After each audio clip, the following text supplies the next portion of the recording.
Hey guys, welcome back. It's Maverick here today with episode 10 of Realist Hero. So, with last episode, we finally addressed the elephant in the room, the entire Civil War situation, right? And so, long story short, right now it is going to be the army and part of the Air Force against Soma's Forbidden Army, the Navy, or, how much other support that they can muster up, right? And I guess it also depends on where exactly they're fighting, because if they're fighting in a landlocked battle, would the Navy really be of use? Well, I'll keep it at that, right? And then obviously we still have the other, external forces as well, who are going to play a part here.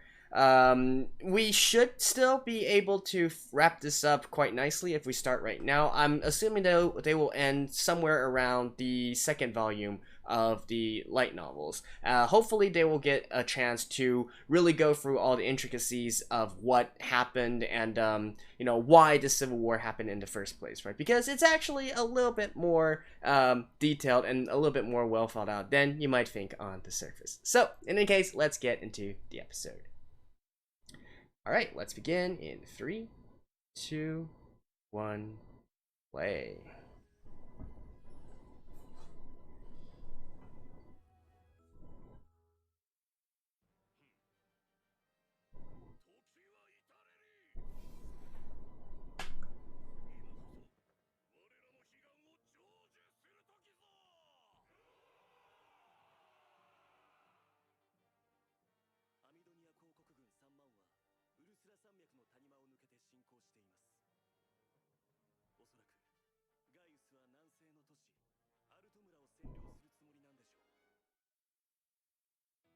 Oh, okay. And like I said, we are now deep within the conflict here. So, what is Soma gonna do? Is he going to fight a war on two fronts? A normal military strategy would dictate not to do that.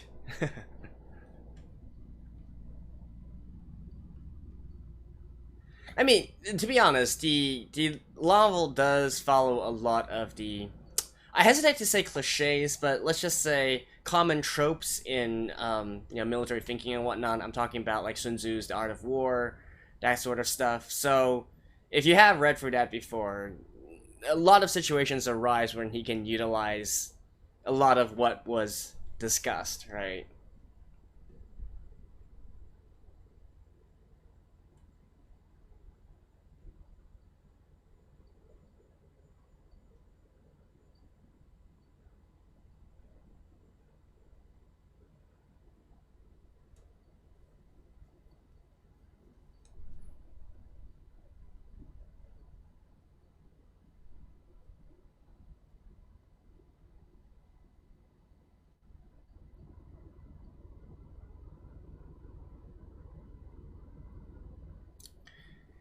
All right.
Well, about that.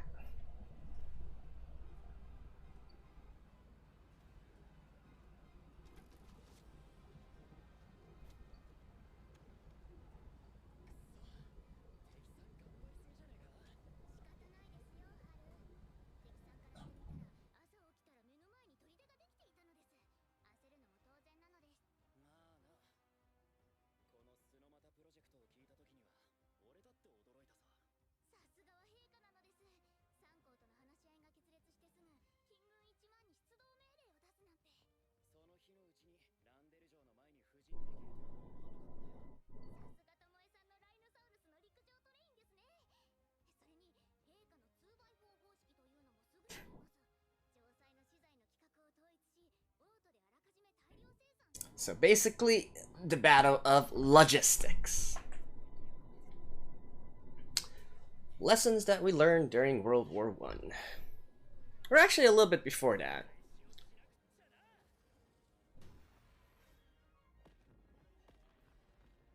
Yeah, a little bit before World War I. I would say during the Franco-Prussian War is when the world really took note of how effective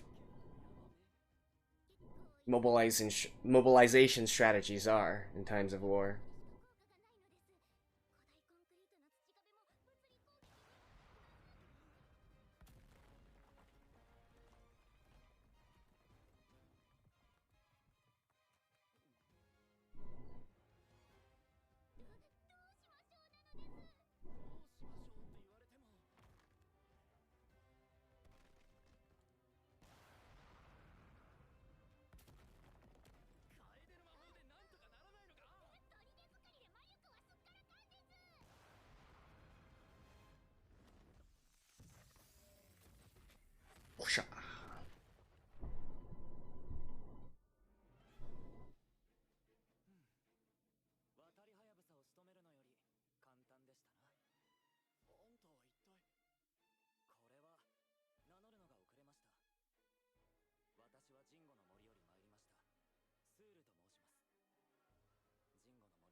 Yeah, talk later, dude.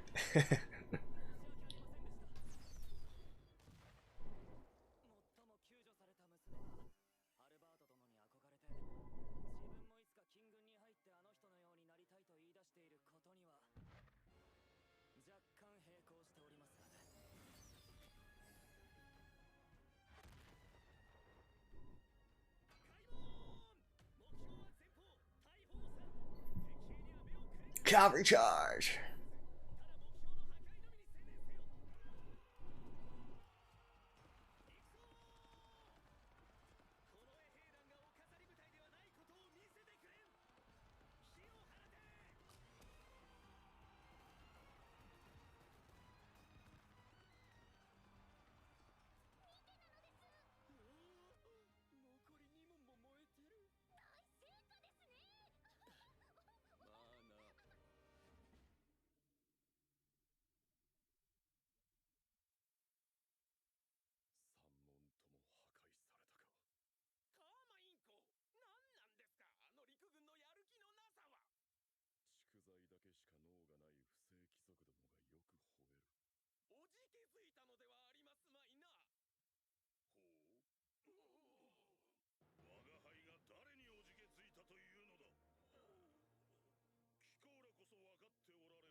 I'm sorry I'm not really commenting too much right now, but I feel like everything I say would kind of be a spoiler, so...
from a theoretical perspective, the prince is actually not wrong, right?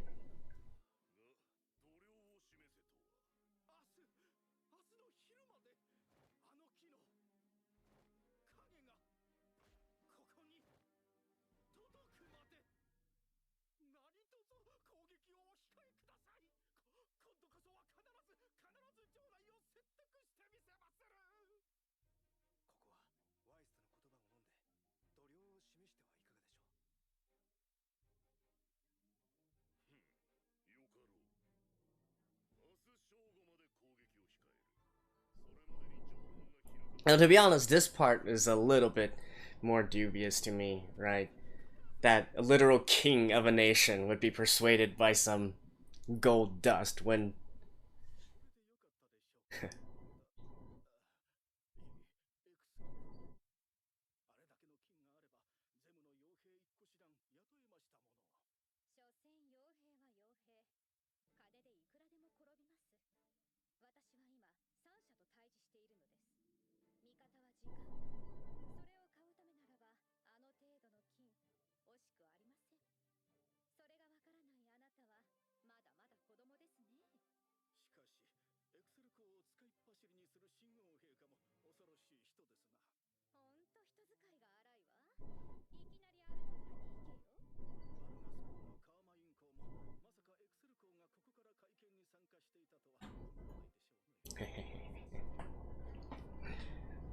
So here we have a reveal, right?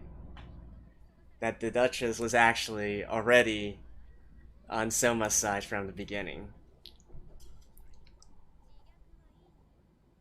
I think it's starting at this point, actually, within the novel, that I started to realize, oh, it's actually not such a straightforward situation as has been portrayed to us so far.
The personal retinue of the Air Force leader.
All I can say is, you know, the leaders of the three armies, right?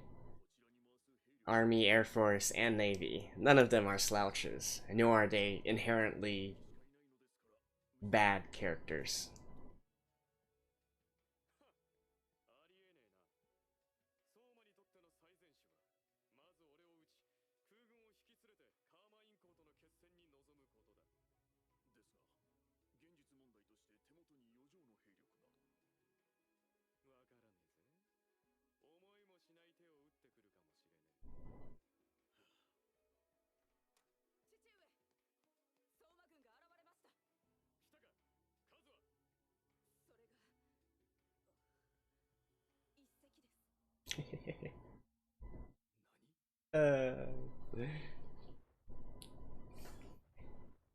That is funny.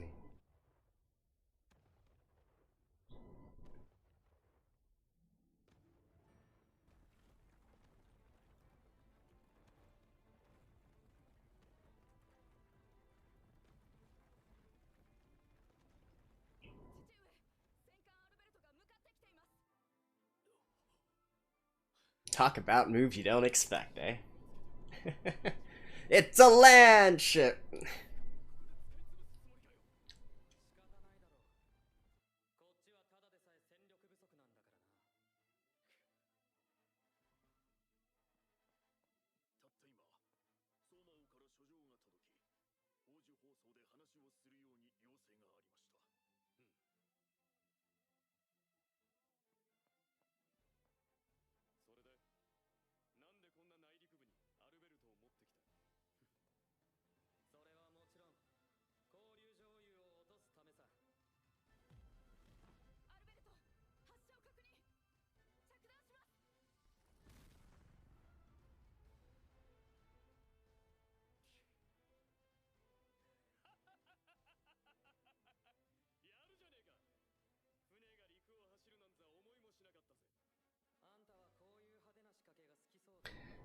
I'm pretty sure that this, I'll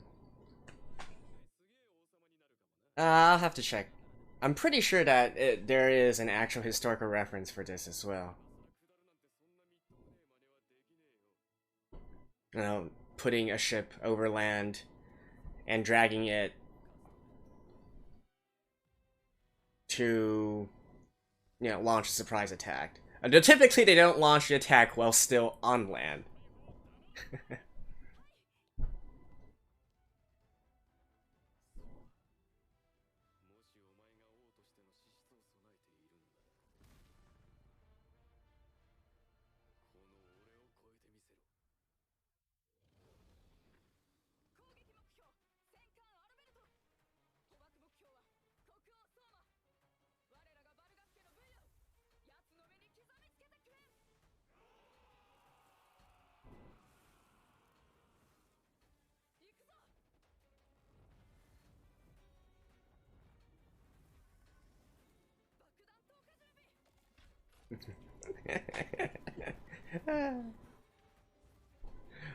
Oh, nice.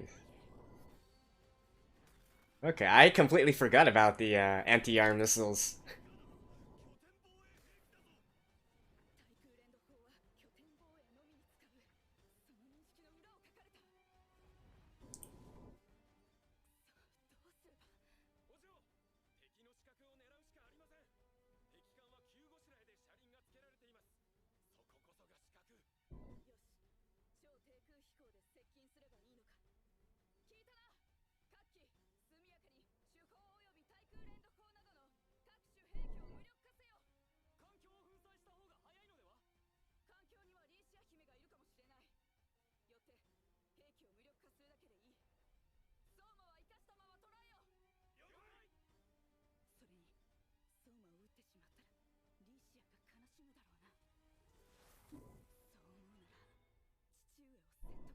Hmm?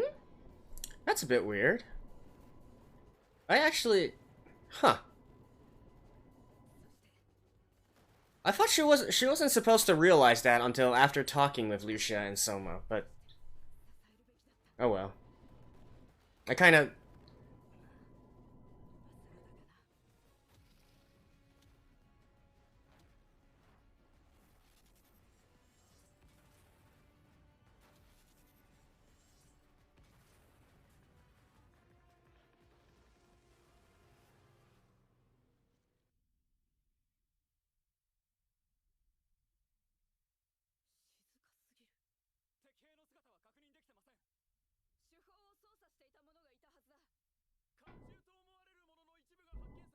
Eh.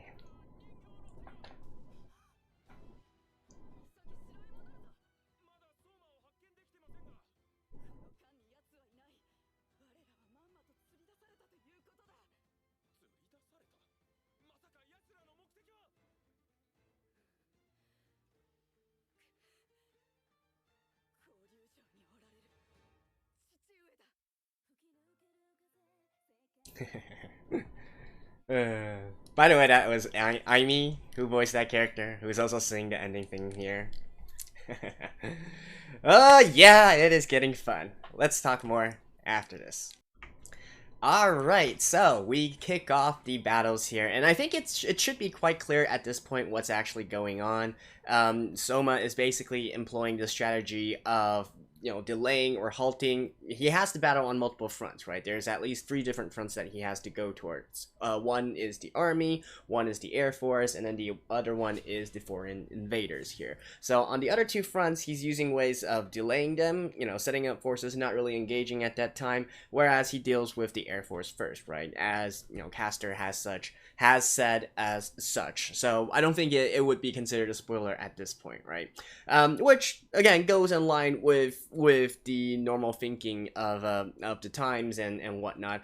I obviously this kind of strategy has been employed many times throughout militaristic history as well, but I still do think that the offer is largely inspired by a lot of the stuff in Sun Tzu's the Art of War, right? Including actually at the beginning of the scene where we see and also not only the Art of War, but also stuff and legends from, for instance, the Three Kingdoms period and so on and so forth.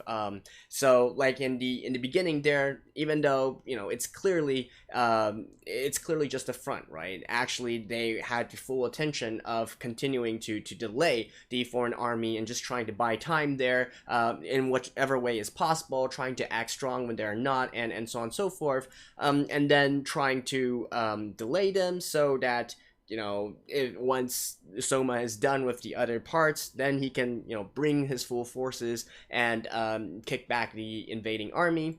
And on the other hand, we do see some other aspects as well, right? Considering the sort of thinking that they had there. Like, for instance, the prince, right? You might think, okay, this guy is dumb. He's falling for an obvious trap here, right? But you have to understand, like, from their perspective, they believe they have this in the bag, right? They believe that Soma does not have the ability to fight on 3 fronts at the same time. So, how bad could it be if they delay a day or two, right? And indeed, what the prince is saying is actually true. And this was also mentioned very, very early on as well. If you actually corner an army and make them go into a situation where they can only they either fight or die, then they will be I think in Sun Tzu's Art of War it mentioned that they will fight at least 2 to 3 times their original capability, right? Here they say 5, but this exact situation has been described in in the Art of War many times. So you can't really fault the prince for considering this way. It is sound military logic actually. It's just they didn't really take into account the full unexpectedness and unorthodox methods that Soma was going to employ. So you can't really fault them there, but still, I think more so than that, you have to marvel at the genius of the plan that Soma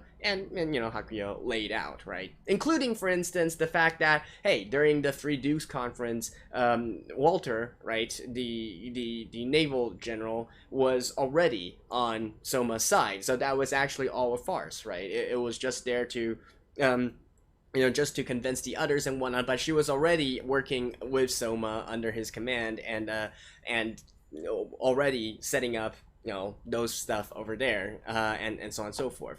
So like I mentioned in the episode, that's actually the point when I suddenly discovered, oh yeah, this is actually this is actually a little bit more deeper, a little bit more in depth than I originally thought. Like, just on the surface level, it's like, okay, we have this civil war going on, and then we're gonna have to convince some allies. We're gonna utilize our resources and try to fight back to the best of our abilities. But actually, even when you see something happening on screen, a lot of other plans have been set out by Soma, which they revealed to us a little bit later on. But at the very least, they do give us the sort of happening, right? How this entire thing happened. And I think it also, by this point, you should also recognize that the scene where we suddenly had a flashback to the day before, right? Why did we suddenly go and see Soma's conflict with the Air Force? Well, remember how exactly we sort of made the we made the diversion into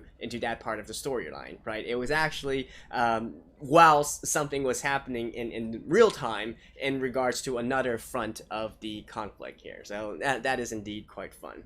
By the way, the sort of ship strategy, so I just, it was always in the back of my mind, but because it's been parodied in so many different media, I kind of forgot. I think the most famous example of it is supposed to be the Ottoman Turks and their conquest of Constantinople, right? The siege of Constantinople, they managed to basically transfer a large portion of their navy through land into the waters, which had been cut off, and use it as artillery pieces, right, to basically launch an attack on the soft underbelly of the city, because then you basically have this sort of pincer attack here with the army in the front and then with the navy and their artillery in the back. So you have to take mind of being attacked from both sides at the same time. Now, this wasn't really utilized here by Soma, but still it was a nice diversionary tactic that again had some sound historical references to it as well.